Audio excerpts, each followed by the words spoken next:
Bonjour à tous, comment allez-vous? Aujourd'hui, voyons la dernière partie, voyons les pseudo-émotions. Alors qu'est-ce que c'est ces pseudo-émotions? En fait, c'est une façon d'exprimer ce que l'on ressent sans évoquer d'émotions. Étrange. En fait, nous confondons souvent avec des émotions des concepts qui traduisent notre réalité ou encore des images utilisées comme métaphore. Vous allez comprendre. Par exemple, nous pensons en fait que les états d'âme ou les attitudes sont des émotions. Alors, on va avoir 5 catégories de pseudo-émotions. Voyons ça. Donc, il y a les concepts. Prenons par exemple le rejet, qui est en fait une action. Je suis l'objet du rejet de quelqu'un, je ne peux donc me sentir rejeté. Par contre, le fait d'être rejeté provoque des sentiments chez moi.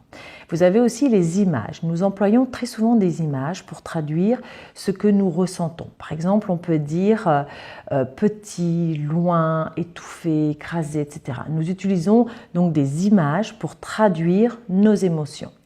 Ensuite, il y a les états.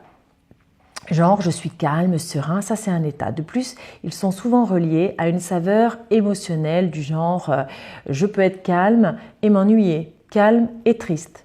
Vous avez aussi les attitudes. Quelqu'un de curieux, c'est une attitude. Être curieux, ouvert, chaleureux, hostile sont des façons d'être. Être curieux donc fait que je suis toujours prêt à connaître et à expérimenter de nouvelles choses, ce qui me donnera mon attitude. D'accord?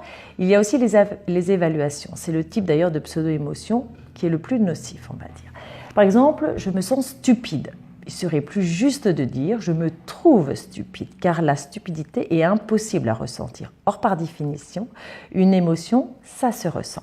Donc, retenez bien que l'émotion est un flux d'énergie qui traverse tout notre corps. Il suffit donc de vous demander ce que vous ressentez dans telle ou telle situation. Ce n'est que de cette façon d'ailleurs que vous pourrez ressentir vos émotions. Voilà. Je vous dis à tout bientôt, je me réjouis déjà de vous retrouver et puis je vous souhaite une magnifique journée. Ciao!